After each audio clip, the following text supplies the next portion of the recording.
בדוק רכב. וואו, וואו, וואו. הרכב גנוב, יש לנו מספר טלפון. الو مرحبا شفتها على الفيسبوك كيا نيرو 2022 موجودة؟ פה יכול להיות כרגע רכב שממש הרגע נגנב, ואז אנחנו נראה אותו בפייסבוק, מוצא למכירה. قول لي قديش طالب على السيارة؟ 20,000. كل شيء منيح تمام؟ نايل السيارة. السيارة هتتوقف 100,000 قالوا أخوي.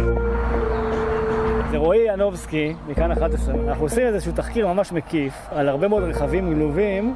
היה לכם קאיה נירו, נכון פעם? נכון. נכון. מה את אומרת?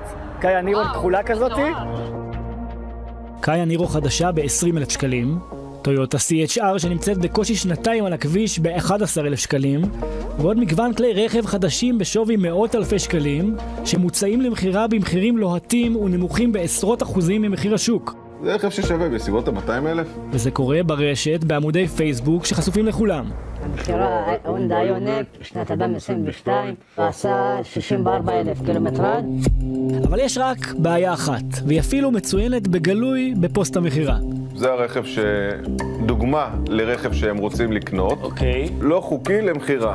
מדובר במכוניות שנגנבו ממש לא מזמן מישראלים, מתוך שטח ישראל. והם מוצאים למכירה ברשת על ידי סוחרים פלסטינים, בלי להסתיר, בלי להתחמק, ובצורה גלויה לכל. בדוק רכב. גנוב. אם זה לא היה עצוב, זה מאוד מצחיק, כן? זה לקח לנו דקה וחצי לבדוק את זה. וזה הבאנו מהפייסבוק, הפייסבוק הגלוי, כאילו, זה לא תגיד שחפרנו ואיזה חוקרי סייבר דגולים. ראינו את המודעות, נדהמנו ויצאנו לבדוק. לצורך זה גייסנו את ארז וסימה דרוקר, בעלי משרד חקירות פרטי, ואת מוחמד, החוקר שלהם, שינסה איתנו לבדוק מי הם מוכרי המכוניות, ואיך אפשר להגיע ולרכוש אותן. הם לא מסתתרים, אותם גנבים, אותם מוכרי רכבים, הם מוכרים אותם עם המספרי לוחיות רישוי המקוריות שלהם, וזה לא אחד או שניים שמצאנו, היינו צריכים לדוג. זה מאות ואלפי רכבים. נתחיל ברכב הראשון שאיתרנו, קאיה נירו חדשה שמוצעת למכירה עם לוחית הרישוי הצהובה שלה. בדיקה פשוטה במאגר המשטרתי מראה כי מדובר ברכב גנוב, וגם המוכר הפלסטיני לא מסתיר זאת. الو مرحبا شفتها على الفيسبوك كيا نيرو 2022 موجودة؟ 2024 سيارة قانوني؟ لا غير قانون. لحظة شوي أنا كنت مثلا بدي أجي أخذ السيارة أنا لازم أجي على جنين 18,000. 18,000 من الآخر بالآخر. أنا شايف عليها هالنمرة إسرائيلية لا؟ لك على رقم الشخصية؟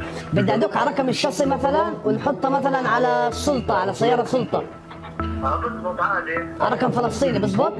ولا בעמודים של סוחרי המכוניות בפייסבוק אפשר לראות שכל אחד מהם מציע עשרות כלי רכב למכירה, בלי בושה ובלי להסתתר, עם השמות והפרטים המלאים שלו. אני אראה לכם את הפרופיל של המוכר, תבינו מי המוכר ואיך הם לא עושים חשבון לכלום. אוקיי, זה המוכר.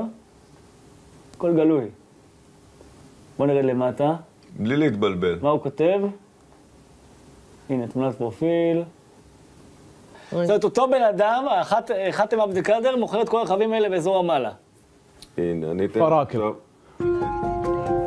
זה בעצם כפר עקב, הוא כפר בשליטה ביטחונית ישראלית, משלמים ארנונה לעיריית ירושלים, חשמל לחברת חשמל, אבל הכניסה שלו היא בדיוק מאותה כניסה של השטחים.